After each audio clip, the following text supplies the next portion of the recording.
Assalamualaikum warahmatullahi wabarakatuh. Ibu, bapak, guru hebat, salam bahagia, salam guru penggerak. Saya Uko Heko Prastio, CGP Angkatan 7 dari SMP Kartini 2 Batam. Saya akan memaparkan jurnal refleksi demi mingguan modul 1.4 budaya positif bersama saya Bapak Desvira Idrus SPD sebagai pengajar praktik dan Bapak Dedi Frianto SPD sebagai fasilitator.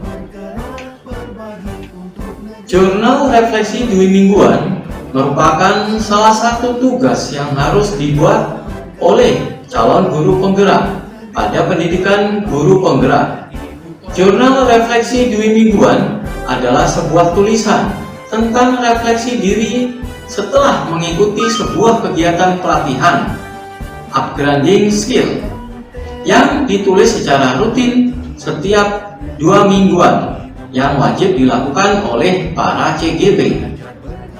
Pada bagian ini, sebagai CGP, saya akan merefleksikan seluruh rangkaian kegiatan selama mempelajari modul 1.4 tentang budaya positif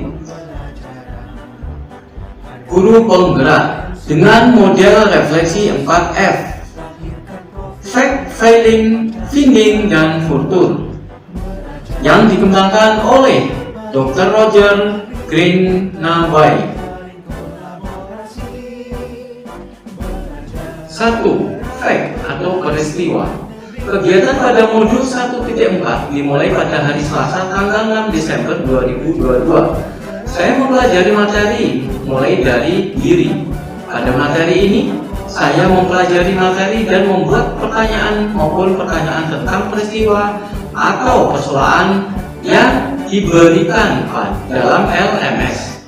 Kemudian pada hari Rabu Jumat tanggal 7 sampai dengan 9 Desember 2022, saya mempelajari materi eksplorasi konsep. Di samping mempelajari materi, saya juga harus membuat pertanyaan yang ada pada materi tersebut. Materinya tentang disiplin positif dan nilai-nilai kebajikan, universal, teori motivasi, hukuman, dan penghargaan, restitusi, keyakinan kelas, kebutuhan dasar manusia. Pada ruang kolaborasi ini, saya mempelajari materi dan menjawab pertanyaan yang ada di LMS, serta saya memberikan tanggapan pernyataan teman calon guru penggerak lainnya. Dalam diskusi ini, calon guru penggerak memahami konsep budaya positif dan saling berdiskusi, memberi masukan dan penguatan, serta saling menanggapi. Pada hari Rabu tanggal 14 Desember 2022, bersama fasilitator melalui Vicon dibagi menjadi 4 kelompok. Saya harus mendiskusikan bersama kelompok tentang satu kasus yang diberikan kepada kami. Di kelompok 2, saya bersama Ibu Raja Desi Afianti SPD MM dan Bapak Hari Adi Darmanto SPD dengan kasus nomor 2, yaitu Sabrina yang terlambat sekolah dan salah memakai sepatu. Setelah diskusi tersebut, kita disuruh menyiapkan presentasi pada hari Kamis tanggal 15 Desember 2022. Saya bersama kelompok kembali dengan fasilitator melakukan kegiatan presentasi dan tanya jawab, serta kelompok mempresentasikan dan menanggapi presentasi dari kelompok lain. Setelah presentasi, tugas kelompok semakin sempurna diunggah di LMS pada sesi unggah ruang kolaborasi. Pada hari Jumat tanggal 16 Desember 2022, kami masuk ke demonstrasi kontekstual. Pada kegiatan ini diminta untuk mempraktekkan seketika restitusi dengan 2 kasus berbeda. Selanjutnya untuk diunggah di LMS. Pada saat inilah saya mempraktikkan 2 kasus, yaitu pertama, murid terlambat, dan satu lagi, murid tidak mengerjakan tugas. pada hari Senin tanggal 19 Desember 2022, saya masuk pada materi elaborasi pemahaman lewat VKON bersama instruktur nasional dengan memberikan penguatan tentang modul 1.4 budaya positif.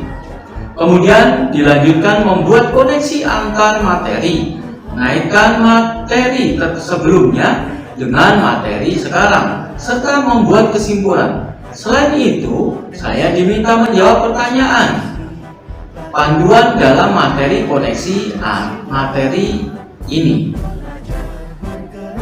Setelah itu, semua dilanjutkan untuk membuat koneksi antar materi dan rancangan aksi nyata yang harus diunggah di LMS pada hari Jumat tanggal 23 Desember 2022.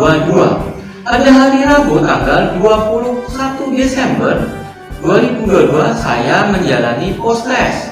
Saya diberikan waktu 60 menit untuk menjawab 20 soal pilihan ganda tentang materi yang sudah kami pelajari.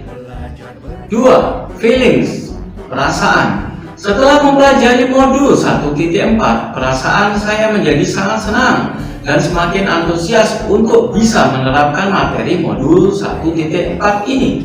Dan pada saat saya menerapkan membuat keyakinan kelas, disitulah saya menemukan hal yang berbeda. Karena dalam pembuatan keyakinan kelas ini, murid dengan kesadarannya mengungkapkan nilai-nilai kebajikan disiplin positif yang akan diyakininya. Ada saat pembuatan keyakinan kelas ini, perasaan saya senang karena ternyata murid juga antusias melakukannya. Selain itu, saya juga senang dalam praktik segitiga restitusi untuk memperbaiki kesalahan murid.